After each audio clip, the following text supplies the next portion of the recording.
الحمد لله وكفى وسلام على عباده الذين اصطفى أما بعد فأعوذ بالله السميع العليم من الشيطان الرجيم بسم الله وباسم عرش كتاب الله الرحمن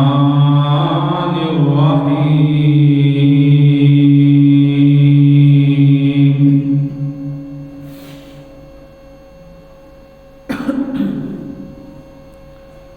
لقد كان لكم في رسول الله أسوة حسنة قال رسول الله صلى الله عليه وسلم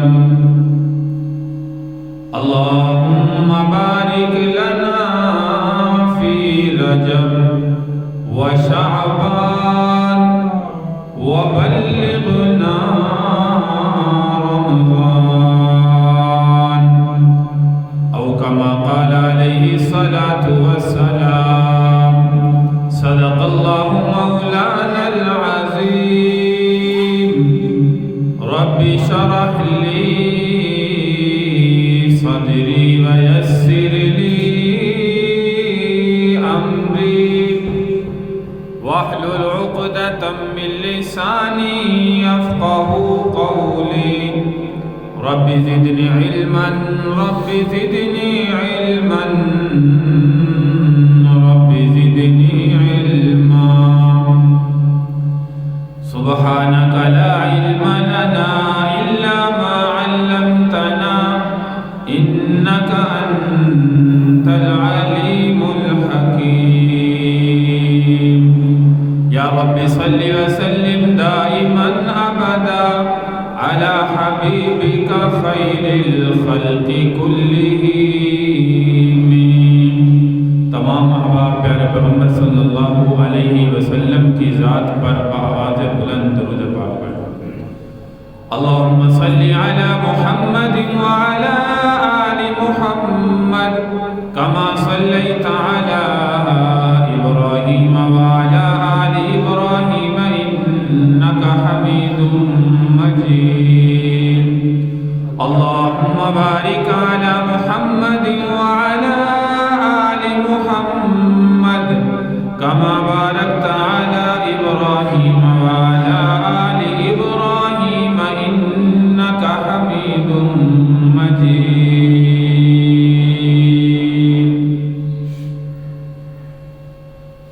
قابل صدر احترام سامعین کرام بزرگوں دوستوں پردہ نشین ماؤں بہنوں جیسا کہ آپ جانتے ہیں کہ رجب المرجب کا مہینہ چل رہا ہے اور عیسوی کیلنڈر کے اعتبار سے 2026 کا سال شروع ہو چکا ہے اسلامی سال یاد رکھیے کہ وہ محرم الحرام سے ہمارا شروع ہوتا ہے لیکن افسوس اس بات کا ہے کہ آج کل ہم مسلمانوں کو اسلام سے محبت نہ ہونے کی وجہ سے اسلامی طور طریقوں سے محبت نہ ہونے کی وجہ سے آج اس سے اندازہ لگائیں کہ مسلمان کو اسلامی سال کے مہینوں کے نام بھی جو ہے وہ نہیں آتے چہ جائے کہ مسلمان کو پتا ہو کہ ہمارا اسلامی سال جو ہے وہ شروع کس مہینے سے ہوتا ہے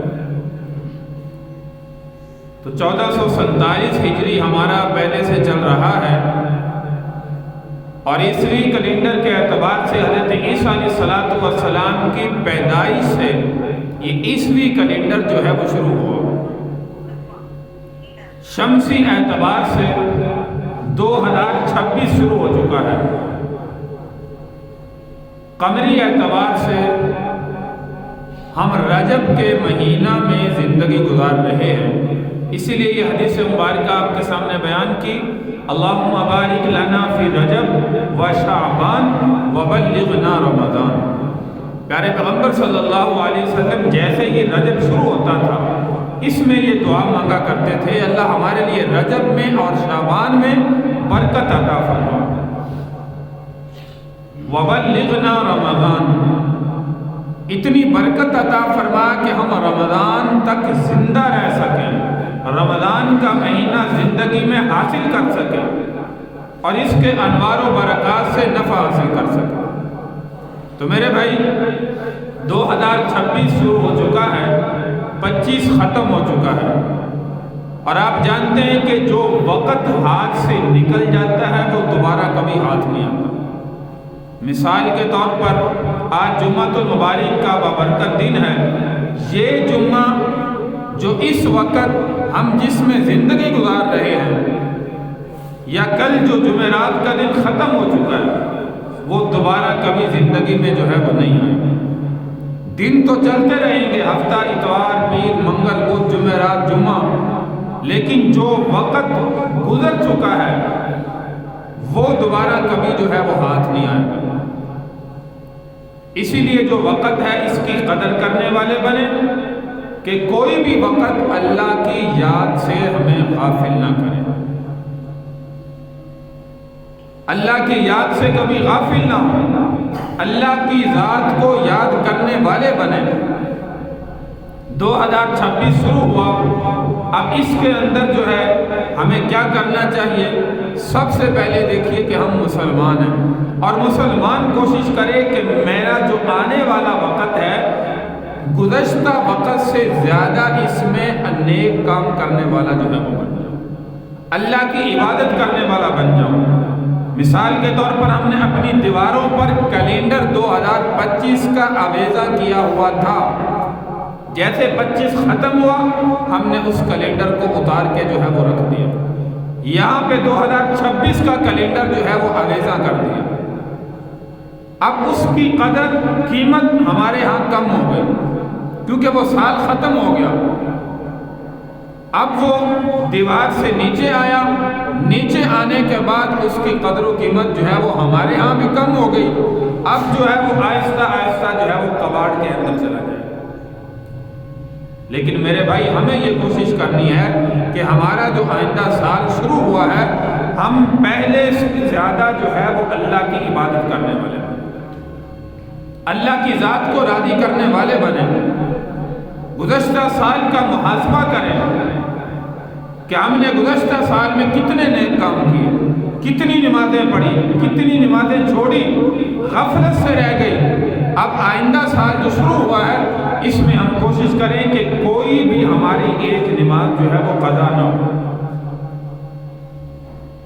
جو قرآن کی تلاوت میں وقت کم لگا تھا اس سال میں ہم پہلے سے زیادہ قرآن کی تلاوت کریں گے، اس سال میں نفل عبادت زیادہ کریں گے، اس سال میں زکوٰۃ جو ہم نے گزشتہ سال میں کمی رہ گئی، صدقہ خیرات میں کمی رہ گئی، نفل روزوں میں کمی رہ گئی، عبادات میں کمی رہ گئی، اللہ کے راستے میں خرچ کرنے سے کمی رہ گئی، ہم اس سال پہلے سے زیادہ بڑھ کے جو ہے وہ اللہ کے نیک کاموں میں حصہ لیں۔ تو ہم نے 2026 کا 25 سے یہ موازنہ کرنا ہے کہ اب یہ سال شروع ہوا ہے، ہم نے اس سال میں ایک دوسرے سے بڑھ چڑھ کر جو ہے وہ زیادہ عبادت کرنی ہے، زیادہ اللہ کی ذات کو راضی کرنے والے کام کرنے ہیں، اللہ کی ناراضگی کے کاموں سے ہم نے جو ہے وہ بچنا ہے۔ رجب المرجب کا مہینہ چل رہا ہے، تو میں نے گزشتہ بھی ذکر کیا کہ پیارے پیغمبر صلی اللہ علیہ وسلم جیسے ہی رجب زندگی میں آتا آپ رمضان کی تیاری شروع کر دیتے۔ رمضان المبارک کی تیاری کیا ہے؟ ہم تو سمجھیں گے کہ شاید رمضان کی تیاری یہ ہے کہ ہم نے رمضان المبارک کے مہینے میں جو چیزیں استعمال کرنی ہیں، جو چیزیں کھانی پینی ہیں، سحری میں استعمال ہونی ہے، افطاری میں استعمال ہونی ہے، وہ پہلے سے خرید کر ہم گھر کے اندر جو ہے وہ رکھ لیں۔ رمضان کی تیاری کرنے کی ایڈوانس تیاری کر لیں، لیکن پیارے پیغمبر صلی اللہ علیہ وسلم کی یاد رکھو میرے بھائیو یہ تیاری نہیں ہوتی تھی۔ حضرت امی عائشہ صدیقہ رضی اللہ تعالیٰ عنہ فرماتی ہیں کہ جیسے ہی رمضان کی آمد ہوتی یعنی رجب کے مہینے سے پیارے پیغمبر صلی اللہ علیہ وسلم رمضان کی تیاری شروع فرما دیتے۔ اور رمضان کی تیاری کیا ہے کہ سب سے زیادہ حدیث پاک کے اندر بھی ثبوت ملتا ہے کہ پیارے پیغمبر صلی اللہ علیہ وسلم رمضان مبارک کے مہینے کے روزے تو فرض ہیں، اس کے علاوہ شعبان کے مہینے میں سب سے زیادہ جو ہے وہ مہینوں سے روزہ رکھا تھا، کیونکہ آئندہ آنے والا رمضان کا مہینہ ہے۔ رمضان کی تیاری پیارے پیغمبر صلی اللہ علیہ وسلم نفلی روزوں سے، عبادات سے اللہ کی ذات کو راضی کرنے کی مزید کوشش میں لگ جائیں، اور بلکہ حدیث پاک میں آتا ہے کہ آپ کمر کس لیتے، کس کے لیے؟ اللہ کی عبادت کے لیے، اور اتنی عبادت کرتے کہ حضرت عائشہ صدیقہ رضی اللہ تعالیٰ فرماتی ہیں یا رسول اللہ آپ تو بخشے بخشائے ہیں، آپ کے گناہ تو ہیں ہی نہیں، اور اللہ نے وعدہ کیا اگر ہوا بھی تو وہ معاف ہے۔ پہلی بات تو ہو ہی نہیں سکتے، آپ وقت کے جو ہے وہ نبی ہیں، انبیاء سے اعلیٰ مقام ہے، کسی نبی کو اتنا بڑا مقام اور رتبہ جو ہے وہ نہیں ملا جو ہمارے پیارے پیغمبر صلی اللہ علیہ وسلم کو عطا کیا گیا۔ آپ تو بخشے بخشائے ہیں، آپ کو نیکی کی بھی ضرورت نہیں ہے، تو اللہ کے نبی صلی اللہ علیہ وسلم نے فرمایا افلا اکون عبدا شکورا، اے عائشہ کیا میں اپنے اللہ کے شکر گزار بندہ نہ بنوں؟ تو شکر گزار بندہ بننے کے لیے اللہ کی عبادت زیادہ سے زیادہ کر دیتے، اور فرمایا کہ جیسے رمضان آ جاتا، رمضان میں اللہ کی عبادت پیارے پیغمبر صلی اللہ علیہ وسلم ایسے فرماتے کہ حضرت عائشہ صدیقہ رضی اللہ تعالیٰ فرماتی ہیں کہ ہم اللہ کے نبی کے لیے ایسے ہو جاتے جیسے اجنبی ہیں، جیسے ہمیں جانتے نہیں ہیں، ہر وقت اللہ کی عبادت کے اندر مشغول، ساری رات نوافل میں، اللہ کے سامنے رونے میں، اللہ کے سامنے مانگنے میں۔ اور ہمارے لیے افسوس کی بات یہ کہ ہمیں رمضان میں بھی اتنی توفیق نہیں ہوتی کہ رمضان کا مہینہ تو بخشش کا سیزن ہے، رمضان سے پہلے 2 مہینے کی تیاری کیا کرنی، ہم تو رمضان میں بھی اتنی تیاری نہیں کرتے کہ اللہ کی عبادت پہلے سے زیادہ جو ہے وہ کرتے۔ رجب المرجب کا مہینہ میرے بھائی چل رہا ہے، اس لیے اس مہینے سے کچھ نہ کچھ اپنی عادت بنائیں، کم از کم ایام بیض کے روزے جو پیارے پیغمبر صلی اللہ علیہ وسلم ہر اسلامی مہینے کی 13، 14، 15 کا روزہ آپ کی زندگی کی عادت مبارکہ تھی، اور ہر ہفتے میں آپ پیر اور جمعرات کا روزہ کثرت سے رکھا کرتے تھے۔ تو ہمیں کوشش کرنی چاہیے کہ اس مہینے سے کم از کم یہ نفلی روزوں کی جو ہے وہ عادت بنائیں۔ فَمَن تَطَوَّعَ خَيْرًا فَهُوَ خَيْرٌ لَهُ، رمضان کے روزے تو اللہ نے فرض کیے ہیں، لیکن جو اس کے علاوہ نفل عبادت ہے، نفلی روزے ہیں، نفلی صدقہ خیرات ہیں، اس میں زیادہ سے زیادہ جو ہے وہ اپنے اللہ کی ذات کو راضی کرنے کی کوشش کریں۔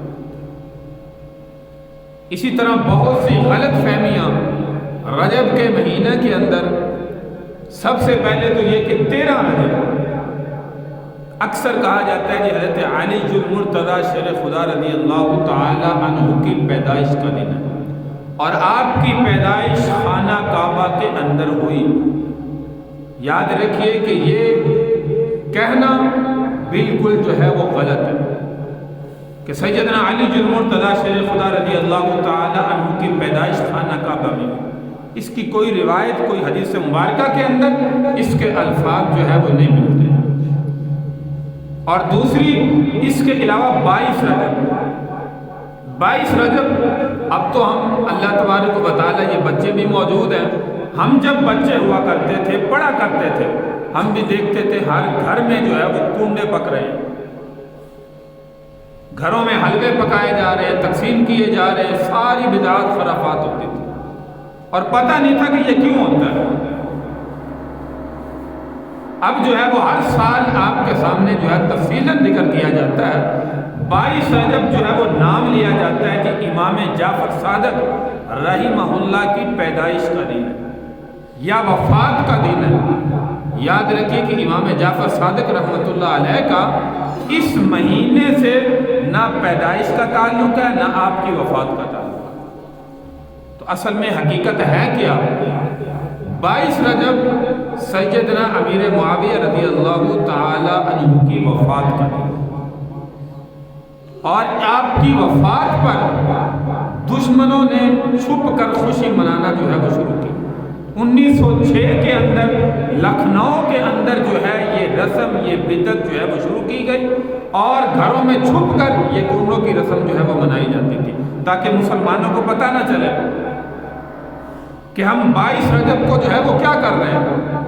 اور 22 رجب کو یہ 22 رجب کی یہ رسم جو ہے وہ شروع ہوئی، گھروں میں چھپ کر دشمنان صحابہ جو ہے یہ رسم منایا کرتے تھے۔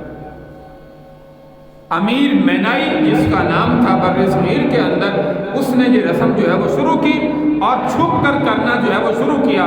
آہستہ آہستہ اب اس پر جو ہے وہ ایسا سمجھیے کہ لیول جو لگایا بعد کے اندر، وہ کہا کہ اس میں امام جعفر صادق رحمۃ اللہ علیہ کی پیدائش کا دن ہے، لہذا اس کی خوشی کے اندر ہم جو ہے یہ کنڈوں کی رسم جو ہے وہ منا رہے ہیں، کھانے وغیرہ پکا کر لوگوں کے درمیان خوشی کا طور پر تقسیم کیا جاتا ہے، جو بالکل غلط عقیدہ ہے، غلط رسم ہے۔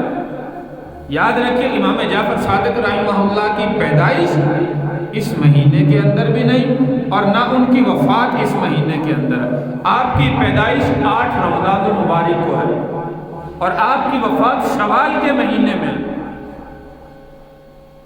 رجب کے مہینے سے کسی قسم کا کوئی تعلق نہیں۔ صرف مسلمانوں میں یہ رسم عام کرنے کے لیے امام جعفر صادق رحمہ اللہ کا نام جو ہے وہ شروع کیا گیا، جس میں آہستہ آہستہ مسلمان بھی جو ہے وہ شروع ہوئے۔ تو اس لیے میرے بھائی اس رسم سے جو ہے وہ اپنے آپ کو بچانے والے بنے۔ جو دل کے اندر صحابہ کا بغض رکھتے ہیں، میں نے کہا وہ اس رسم میں شامل ہوتے ہیں، اور الحمدللہ ہمارا ایمان اور عقیدہ ہے کہ تمام صحابہ جو ہے وہ جنتی ہیں، عادل ہیں، اور اللہ تبارک و تعالی نے ان کے ایمان کی گواہی جو ہے وہ اپنے کلام مجید کے اندر خود عطا فرمایا فَإِنْ آمَنُوا بِمِثْلِ مَا آمَنْتُمْ بِهِ فَقَدِ اهْتَدَوْا، اگر ایمان لانا چاہتے ہو تو ایسا ایمان لاؤ جیسے میرے نبی کے صحابہ ایمان لیتے۔ اللہ تو ان کے ایمان کی گواہی دے رہا ہے، اور ہم دنیا کے اندر جو ہے وہ ایسے اعمال و افعال کریں۔ اور یاد رکھیے اس کا مطلب یہ بھی نہیں کہ لوگ سمجھیں کہ نعوذ باللہ حضرت امیر معاویہ رضی اللہ تعالیٰ عنہ کا مقام یہ زیادہ سمجھتے ہیں، حضرت علی المرتضیٰ شیر خدا رضی اللہ تعالیٰ عنہ کا مقام کم سمجھتے ہیں۔ اللہ تبارک و تعالیٰ اس عقیدے سے ہماری حفاظت فرمائے۔ ہمارا ایمان اور عقیدہ ہے کہ حضرت علی المرتضیٰ شیر خدا رضی اللہ تعالیٰ عنہ کا مقام امیر معاویہ رضی اللہ تعالیٰ عنہ سے بہت بڑا ہے۔ پیارے پیغمبر صلی اللہ علیہ وسلم کے بعد ان 3 صحابہ کے علاوہ سیدنا ابوبکر صدیق رضی اللہ تعالیٰ عنہ، سیدنا عمر بن خطاب رضی اللہ تعالیٰ عنہ، اور سیدنا عثمان غنی رضی اللہ تعالیٰ عنہ، ان کے علاوہ سب سے زیادہ مقام اللہ کے محبوب کے بعد جو ہے وہ علی المرتضیٰ شیر خدا رضی اللہ تعالیٰ عنہ، اور آپ کے بعد خلیفہ بلا فصل وہ سیدنا ابوبکر صدیق رضی اللہ تعالیٰ عنہ، ان کے بعد حضرت عمر فاروق رضی اللہ تعالیٰ عنہ، خلیفہ دوم، اور پھر خلیفہ سوم سیدنا عثمان غنی رضی اللہ تعالیٰ عنہ، جو پیارے پیغمبر صلی اللہ علیہ وسلم کے دوہرے داماد ہیں۔ اور چوتھے نمبر پر بعض لوگ کہتے ہیں یا علی مدد، جس میں نعوذ باللہ ہمارے سنی مسلمان بھی شامل ہو چکے ہیں۔ اس کا مطلب کیا میرے بھائی؟ یا علی مدد کی حضرت علی المرتضیٰ رضی اللہ تعالیٰ ہماری مدد کرنے والے ہیں، نعوذ باللہ۔ میرے بھائی یہ شرکیہ عقیدہ ہے، اس لیے اس شرکی عقیدے سے اپنے آپ کو بچانے کی کوشش کریں۔ دشمنان صحابہ نے، میں نے کہا کہ 22 رجب آپ ان کے جو ہے وہ اس میں ڈائری نکال کر دیکھیں، جو یہ عقیدہ نعوذ باللہ صحابہ سے دشمنی اور بغض رکھتے ہیں، 22 رجب ان کے عقیدے کے مطابق یوم مسرت لکھا ہوا، یعنی ہمارے لیے خوشی کا دن کہ حضرت معاویہ رضی اللہ تعالیٰ اس دنیا سے رخصت ہوئے۔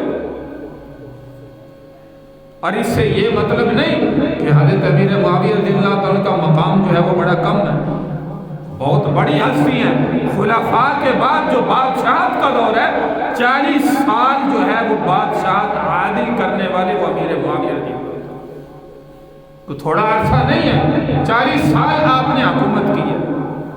پیارے پیغمبر صلی اللہ علیہ وسلم نے فرمایا میرے بعد 30 سال جو ہے وہ خلافت ہوگی، اس کے بعد بادشاہت ہوگی۔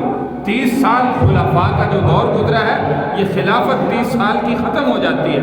آگے امیر معاویہ رضی اللہ تعالیٰ کا جو دور ہے وہ بادشاہت کا دور ہے، جو عادلانہ حکومت ہے۔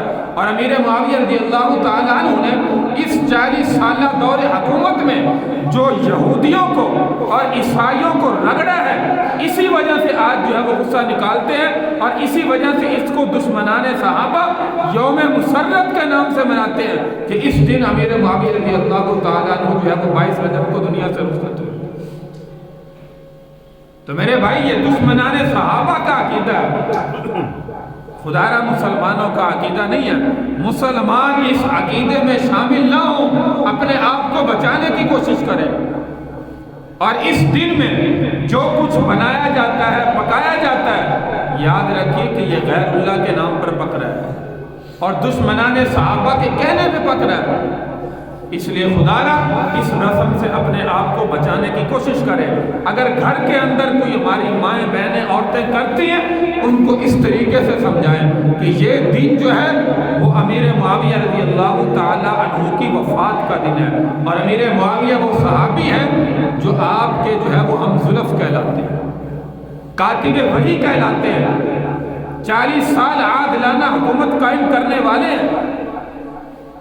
کوئی عام صحابی نہیں ہے کہ اللہ کے نبی صلی اللہ علیہ وسلم جن سے آسمان سے وحی آتی، جبریل امین علیہ السلام لے کر آتے، کاتب وحی کا لقب جو ہے وہ اسی لیے ملا، اس وحی کو امیر معاویہ رضی اللہ تعالیٰ عنہ لکھا کرتے تھے۔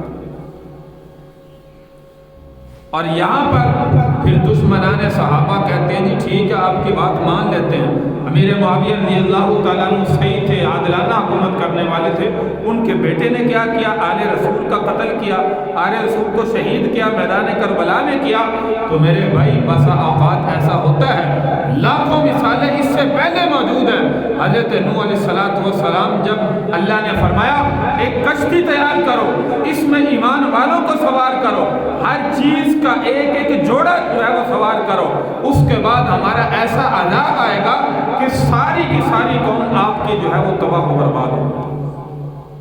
نوح علیہ السلام نے فرمایا یا اللہ آپ نے کہا تھا میں آپ کے اہل کو بچاؤں گا، میرا بیٹا کنعان بھی میرے ساتھ نہیں ہے، وہ بھی ڈوب جائے گا، میری بیوی بھی ڈوب جائے گی۔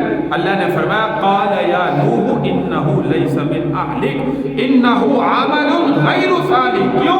یہ تیرے اہل میں سے نہیں ہے، اس لیے کہ ان کے عمل اچھے نہیں ہیں، یہ تجھ پر ایمان نہیں لے کے آئے۔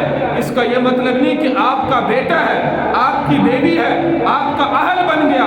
اہل وہ بنتا ہے جو آپ کی مان کر چلے، اہل وہ بنتا ہے جو اللہ کے حکموں پر زندگی گزارنے والا بنے۔ لہذا کیا ہوا؟ جب عذاب آیا کنعان کو نوح علیہ السلام نے فرمایا بیٹا ابھی بھی وقت ہے، ابھی بھی کشتی میں سوار ہو جاؤ، ایمان لے آؤ، لا الہ الا اللہ نوح نجی اللہ کلمہ پڑھ لو۔ کنعان کہنے لگا نہیں، تیرے رب کا عذاب کیا کرے گا؟ دریا کا پانی آئے گا، طغیانی آئے گی، میں بلند پہاڑ پر چڑھ جاؤں گا، تیرے رب کا عذاب مجھے کچھ نہیں کر سکتا۔ پھر بھی نافرمانی پر تلا رہا۔ تو کیا ہوا؟ جب دریا کا پانی آیا، اللہ کے عذاب کا پانی تھا، اللہ نے عذاب بھیجنا تھا، چاہے وہ آسمان پر بھی اپنی طاقت سے چلا جاتا، پھر بھی اللہ کے عذاب سے جو ہے وہ نہیں بچ سکتا تھا۔ اس پہاڑ کی چوٹی پر بھی پانی کی لہر آئی اور جو ہے وہ دریا کے اندر جو ہے وہ غرق۔ اب دیکھیے نوح علیہ السلام پر نعوذ باللہ انگلی اٹھائیں گے۔ نوح علیہ السلام ٹھیک نہیں تھے، وقت کا نبی ٹھیک نہیں تھا، نعوذ باللہ وہ تو معصوم ہے، گناہوں سے پاک صاف ہے۔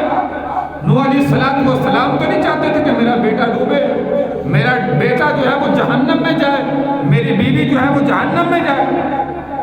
نوح علیہ السلام وقت کا نبی تو امت کو بچانا چاہتا ہے۔ جیسے پیارے پیغمبر صلی اللہ علیہ وسلم اپنی زندگی میں یہودی بھی فوت ہوتا تو آنسو بہاتے، صحابہ پوچھتے یا رسول اللہ وہ تو غیر مسلم تھا، آپ کیوں آنسو بہا رہے ہیں؟ کوئی مسلمان تو نہیں فوت ہوا، صحابی تو نہیں فوت ہوا۔ اللہ کے نبی کہتے تھا تو میرا امتی نہ تھا، یہودی تھا، جہنم میں چلا گیا، کاش یہ کلمہ پڑھ لیتا تو دائرہ اسلام میں داخل ہو کر مرتا تو یہ جنت میں جانے والا بنتا۔ تو اس لیے میرے بھائی وقت کا نبی تو ہر ایک کی فکر کرتا ہے، تو یہاں پہ ہم کوئی انگلی نہیں اٹھا سکتے۔ آدم علیہ السلام لاکھوں مثالیں، آپ کا بیٹا قابیل جس نے حابیل کا قتل کیا ایک عورت کے پیچھے، تو یہ لاکھوں مثالیں انبیاء کی اولادوں کے اندر ملتی ہیں۔ لوط علیہ السلام کی بیوی کا واقعہ، تو اس لیے ہم کہیں کہ امیر معاویہ رضی اللہ تعالیٰ عادلانہ حکومت کرنے والے تھے، لہذا ان کے بعد ان کے بیٹے نے کیا کیا؟ تو بھئی بیٹے کا معاملہ بیٹے کے ساتھ ہے، والد کا معاملہ والد کے ساتھ ہے۔ ہم بھی دیکھتے ہیں کہ بسا اوقات نیک والدین ہیں، اس میں سے جو ہے وہ اولاد بری نکل آتی ہے، برے والدین ہیں اس میں اللہ نیک پیدا کر دیتا ہے، یہ اللہ کی تقسیم ہے۔ تو اس لیے 22 رجب یہ کنڈوں کی رسم جو ہے، خدا را اس عمل سے اپنے آپ کو بچانے کی کوشش کریں، دائرہ اسلام میں رہ کر زندگی گزارنے کی کوشش کریں۔ میں نے کہا کہ 25 ختم ہو چکا ہے، 2026 شروع ہو چکا ہے، اپنے نفس کا محاسبہ کریں۔ میں نے گزشتہ سال میں کتنے نیک کام کیے، کتنے غلط کام کیے، اور آئندہ جو سال شروع ہوا ہے انشاءاللہ میں کوشش کروں گا کہ اس سال میں اللہ کی عبادت زیادہ سے زیادہ کروں، نیک کام کرنے کی کوشش کروں گا۔ گزشتہ سال میں ہماری زندگی میں کتنے لوگ ہمارے اعزاء و اقربا، ہمارے رشتہ دار، ہمارے دوست احباب ہمارے ساتھ زندگی گزارنے والے تھے، اس سال نہیں ہے، وہ دنیا چھوڑ کر چلے گئے۔ ہم نے بھی یہ دنیا چھوڑ کر جانا ہے، اس لیے ایسے اعمال کریں ہمارے جانے کے بعد ہمارے لیے وہ اعمال صدقہ جاریہ بنے، ناکامی کا سبب نہ بنے، لوگ ہم پر انگلی نہ اٹھائیں، لوگ کہیں کہ یار یہ بڑا اچھا انسان تھا، بڑے اچھے اخلاق کا مالک تھا، بڑا اچھی زندگی گزارنے والا تھا۔ دنیا کے اندر نہ بھی ہوں، لوگ اچھے الفاظ سے ہمیں یاد کریں، ایسی زندگی جو ہے وہ آپ جو ہے وہ اختیار کرنے والے ہیں۔ تو رجب کا مہینہ شروع ہو چکا ہے، رجب المرجب کے بعد شعبان کا مہینہ، اور پھر جو ہے وہ رمضان المبارک کا مہینہ۔ تو رمضان کی تیاری میں نے کہا پیارے پیغمبر صلی اللہ علیہ وسلم اسی مہینے سے شروع فرما دیتے تھے، ہمیں بھی چاہیے اس مہینے سے ہی ہم نفلی روزوں کی کثرت کر دیں، کم از کم ہفتے کے اندر ایک روزہ جو ہے وہ نفلی ضرور رکھیں، تاکہ وہ سنت پر بھی عمل ہو جائے، یا 2 روزے رکھیں، یا کم از کم مہینے میں 3 روزے جو ہے وہ ضرور رکھیں، 13، 14، 15 کا جو پیارے پیغمبر صلی اللہ علیہ وسلم کی پوری زندگی کی سنت مبارک ہے۔ لیکن بہت سے مسلمان ایسے ہیں جو نعوذ باللہ رمضان بھی آتا ہے، طاقت بھی ہے، روزہ رکھ بھی سکتے ہیں، لیکن عمدن رمضان کے روزے جو ہے وہ چھوڑ دیتے ہیں۔ ایسے انسانوں کے لیے بڑی بد نصیبی ہے، بڑی بدبختی ہے۔ یہ بد نصیبی بدبختی کے الفاظ میرے بھائی میرے نہیں ہیں، حدیث پاک کے اندر موجود ہے۔ بڑا بد نصیب ہے وہ مسلمان جس نے رمضان کا مہینہ بھی پایا لیکن پھر بھی اللہ سے اپنے گناہوں کی بخشش نہ کروا سکا۔ بڑا بد نصیب ہے وہ مسلمان جس نے زندگی میں بوڑھے والدین کو پایا، ان کی خدمت کر کے جنت حاصل نہ کر سکا۔ بد نصیب ہے وہ مسلمان جس کے سامنے پیارے پیغمبر صلی اللہ علیہ وسلم کا نام نامی اس میں گرامی آئے اور وہ اللہ کے نبی پر درود و سلام جو ہے وہ نہ پڑھے۔ اس لیے زندگی کے اندر استغفار کی کثرت، درود شریف کی کثرت، تسبیحات کی کثرت، سبحان اللہ، الحمدللہ، اللہ اکبر، ان تسبیحات کو اپنی زندگی کا معمول بنائیں۔ صلی اللہ علیہ وآلہ وسلم یہ مختصر درود شریف ہے، کم از کم روزانہ 300 یا 500 مرتبہ درود پاک کی کثرت ضرور کریں، تاکہ آخرت میں اللہ کے محبوب صلی اللہ علیہ وسلم کی شفاعت نصیب ہو سکے۔ کیونکہ انسان کو جس کے ساتھ محبت ہوتی ہے انسان اسی کا طریقہ زندگی میں اختیار کرتا ہے۔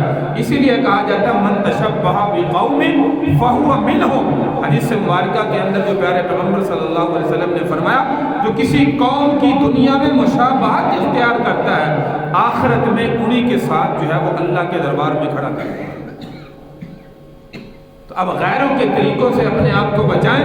جو میں نے 22 رجب کا حوالہ دیا کنڈوں کی رسم کا، جو نعوذ باللہ بغض صحابہ کے اندر ہے، امیر معاویہ رضی اللہ تعالیٰ کے بغض کے اندر منایا جاتا ہے، اس سے مسلمانوں اپنے آپ کو بچانے کی کوشش کریں۔ من تشبہ بقوم فہو منہم. باقی اپنی وضع قطع میں, اٹھنے بیٹھنے میں, کھانے پینے میں, چلنے پھرنے میں پیارے پیغمبر صلی اللہ علیہ وسلم نے ہمیں سنت طریقے بتائے ہیں. بیت الخلاء میں جائے, پہلے بایاں پاؤں اندر داخل کریں اور پہلے دعا پڑھیں اللہم انی اعوذ بک من الخبث والخبائث. باہر نکلے دایاں پاؤں پہلے باہر رکھیں اور دعا پڑھیں غفرانک الحمدللہ الذی اذھب عنی الاذی وعافانی. مسجد میں داخل ہونے کی دعائیں, مسجد سے نکلنے کی دعائیں, گھر میں داخل ہونے کی دعا, گھر سے نکلنے کی دعا, اسی طرح کھانے کے وقت کی دعائیں, یہ ساری جو اللہ کے نبی نے ہمیں سنت طریقے بتائے ہیں, یہ مسلمان کی ہدایت اور نجات کے لیے بتائے. یہ سارے کام دنیا کے کرنے تو ہیں ہم نے, لیکن اگر غیروں کے طریقوں پر کریں گے, اب غیر مسلم ہے وہ دعا نہیں پڑھتا, غیر مسلم بھی یہ سارے کام کرتا ہے, خوشی بھی ہے, غمی بھی ہے, بیت الخلاء میں بھی جاتا ہے, بیت الخلاء سے بھی آتا ہے, اور اسی طرح کھانا بھی کھاتا ہے. یہ ساری ضروریات غیر مسلم کے ساتھ بھی ہیں, لیکن انہیں شریعت کا کوئی احکام کا پتہ نہیں, نہ وہ مکلف ہے, کیونکہ دائرہ اسلام میں داخل نہیں ہے. تو فرق کیا رہ گیا مسلمان میں اور غیر مسلم میں؟ تو اس لیے میرے بھائی, من تشبہ بقوم فہو منہم, غیروں کی مشابہت سے اپنے آپ کو بچانے کی کوشش کریں. اپنے چہرے کی بناوٹ, بعض لوگ داڑھی کے ڈیزائن بنواتے ہیں, سر کے ڈیزائن بنواتے ہیں, وہ کس کو دیکھ کے؟ غیروں کے دیکھ کے, یہود و نصارہ کے بچوں کو دیکھ کے, یہود و نصارہ کو بڑوں کو دیکھ کے. ہم تو مسلمان ہیں, ہم اس میں سنت طریقہ سمجھے. ہمارے نبی کا سنت طریقہ کیا ہے؟ اپنے بچوں کے بال کیسے کٹوانے ہیں, داڑھی سنت کے مطابق کتنی رکھنی ہے. مسلمان بھی ویسے کام کرے گا جو غیر مسلموں کے ہیں, تو پھر میرے بھائی مسلمان اور غیر مسلم میں کوئی فرق نہیں رہے.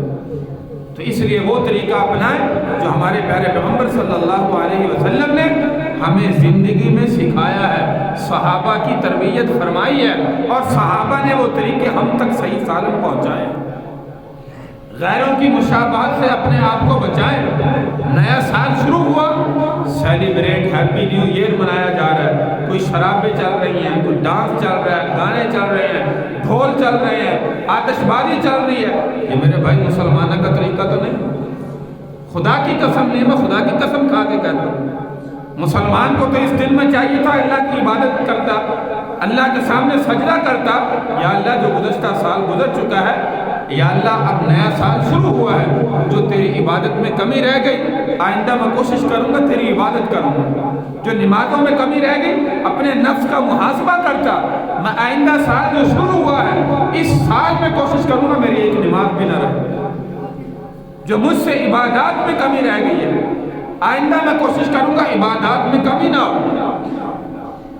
لیکن یہ نئے سال اس طریقے سے مسلمان بھی منا رہے ہیں جیسے غیر مسلم منا رہے ہیں, تو فرق تو میرے بھائی کوئی نہیں رہا. یہاں سے ایک چھوٹا سا واقعہ جو ہے, وقت تو ہو چکا ہے, ایک ہماری جماعت جو ہے وہ سعودی عرب کے اندر کی تبلیغی جماعت جس کو کہتے ہیں, تو مسجد کے اندر جو ہے وہاں پہ سعودی عرب میں گئے, وہاں پہ ایک سعودی دیہاتی جو ہے وہ جماعت والوں کے ساتھ ملنا شروع کیا. 5 دن 6 دن جو ہے وہ ساتھ بیٹھتا رہا. تو اب مشورہ ہوتا ہے جماعت والوں کا, بیان کس کا ہو, مغرب کا, عشاء کا بیان کس کا ہو, اعلان کس کا ہو. اب مغرب کا بیان کا وقت آیا تو انہوں نے جو ہے وہ ڈیوٹی اس دیہاتی کی لگا دی. تھا وہ عربی, تو کہا کہ بھائی مجھے تو بیان کرنا نہیں آتا, میں نے تو کبھی کھڑے ہو کے کچھ بھی نہیں کہا. کہا نہیں جی امیر صاحب نے آپ کے ذمہ لگا دی, آپ نے کرنا ہے. اور بار بار بیچارہ اصرار کرتا رہا کہ مجھے کچھ بھی نہیں آتا, میں کیا کہوں گا. امیر صاحب نے کہا کہ بس متعین ہو گیا, آپ نے بیان کرنا ہے. اب وہ دیہاتی تھا, بیچارہ تھا عربی. اب اللہ کی طرف سے ایسے ہوا کہ نماز سے پہلے نماز کی تیاری ہو رہی تھی, تو نماز میں کچھ بڑے بڑے شیوخ آ گئے, عربی شیخ اس مسجد کے اندر نماز پڑھنے کے لیے آ گئے. اب امیر صاحب نے بھی دیکھا کہ دیکھنے سے بھی یہ شیوخ لگ رہے ہیں, عالم بھی ہیں, اب جو ہے وہ بیان بھی اپنے ایسے بندے کو دے دے جس کو ایک لفظ بھی نہیں آتا. اب ڈر رہے ہیں کہ اگر کوئی بات ایسی کہہ دی تو پھر تو بدنامی ہوگی. اب جب جماعت ہوگی, اعلان ہو گیا, تو وہ بندہ کھڑا ہو گیا. اب اس نے جو ہے وہ بیان کہاں سے شروع کیا. امیر صاحب نے کہا کہ تجھے کچھ بھی نہیں آتا, صرف کھڑا ہونا, تو نے زبان سے چاہے ایک جملہ کہہ دینا. اب وہ بیچارہ کھڑا ہو کے کہنے لگا لیس الفرق بیننا و بین الصحابہ, ہمارے درمیان اور صحابہ کے درمیان کوئی فرق نہیں. مل فرق بیننا و بین صحابہ، پھر دوبارہ جملہ کام، ہمارے درمیان صحابہ کے درمیان کوئی فرق نہیں۔ جب کوئی ایسی عجیب بات ہوتی ہے نا تو لوگ زیادہ متوجہ ہوتے ہیں، جب غلط بات ہوتی ہے۔ ایک عام روٹین حدیث مبارکہ ہم روز سنتے ہیں، قرآن کی تلاوت روز سنتے ہیں، ایک امام کے پیچھے نماز پڑھتے ہیں، تو کوئی قدر و قیمت بھی نہیں ہوتی کہ روز کی روٹین ہے۔ جب ایک بندہ نئی بات کرتا ہے نا، سوشل میڈیا کا دور ہے، غلط بات کرتا ہے تو سارے اس کو سنتے ہیں، جو نہیں سنتا وہ بھی سننے لگ جاتے ہیں۔ اب وہ بڑے بڑے شیوخ بھی تھے، وہ بھی سارے متوجہ ہوئے۔ امیر صاحب نے سر پکڑ لیا، خدا رہا یہ کیا کر رہا ہے، اس نے جملہ ہی ایسا کہہ دیا کہ اس کی تو معافی نہیں ہے، کہ ہمارے درمیان صحابہ کے درمیان جو ہے وہ فرق نہیں ہے۔ اب جو بڑے بڑے شیوخ علماء تھے وہ بھی متوجہ ہو گئے کہ یہ بندہ کیا کہہ رہا ہے، ہمارے درمیان صحابہ کے درمیان کوئی فرق نہیں ہے۔ جیسے ایک بندہ گاؤں کے اندر جو ہے اس نے اذان دی، کوئی نمازی نہ آیا، ایک بزرگ گزر رہا تھا، وہ نماز پڑھنے کے لیے آ گیا، وقت ہو گیا، اس نے کہا بھائی اب تک نمازی کیوں نہیں آیا؟ اس نے کہا دوبارہ اذان دے۔ مؤذن نے دوسری دفعہ پھر اذان دی، سارا گاؤں اکٹھا ہو کے جو ہوا کہ بھائی مولوی صاحب تجھے کیا ہو گیا، دوسری دفعہ اذان کیوں دی؟ اس نے کہا بھائی کوئی آ نہیں رہا تھا، میں نے اس لیے اذان دی، اب سارا محلہ جو ہے وہ اکٹھا ہو گیا، لہذا نماز پڑھو۔ تو جب ایک عجوبہ کام ہوتا ہے نا تو سارے متوجہ ہو جاتے ہیں۔ تو اس نے کہا لیس الفرق بیننا و بین الصحابہ، اب وہ سارے متوجہ ہیں کہ آگے یہ جملہ کیا کہے گا۔ اس نے آگے کہا الا شبر واحدہ، مگر ایک بالشت کا فرق ہے، ہمارے درمیان صحابہ کے درمیان ایک بالشت کا فرق ہے، ویسے کوئی فرق نہیں ہے۔ اب وہ کہا اب اور متوجہ کہ بھئی آگے کیا فرق یہ بتائے گا، ہمیں تو کچھ سمجھ نہیں آ رہی۔ تو اس نے کہا کہ ایک بالشت کا فرق ہے۔ بالشت کا کیسے کہا؟ ہمارے دل اور زبان کے درمیان ایک بالشت کا فرق ہے۔ صحابہ کا ایمان دل میں ہوتا تھا، ہمارا ایمان زبان پر ہوتا تھا۔ ہم زبان سے باتیں تو بڑی کر جاتے ہیں دین کی، لیکن دل کے اندر عمل کوئی نہیں ہوتا۔ لیکن صحابہ کا عمل دل کے اندر ہوتا تھا، زبان پر بات نہیں ہوتی تھی۔ تو شیوخ نے بھی بڑی تعریف کی کہ دیہاتی بندے نے بڑا عجیب جملہ کہا اور بڑا اچھا جملہ کہا۔ تو اس لیے میرے بھائی ہم دل سے دین کو ماننے والے بنے، دل سے ایمان اپنا جو ہے وہ تسلیم کرنے والے بنے، ہر عمل کو دل سے کرنے والے بنے۔ جب دل سے ہر عمل کو کریں گے تو میرے بھائی وہ ہمارا عمل اللہ کے ہاں قبول ہوگا۔ اللہ تبارک و تعالیٰ سے دعا ہے اللہ تعالیٰ ہمیں عمل کی توفیق عطا فرمائے، اور رمضان المبارک کی آمد ہے، اس کی تیاری میں اللہ زیادہ سے زیادہ اپنی عبادت کی توفیق عطا فرمائے۔ وآخر دعوانا ان الحمد للہ رب العالمین۔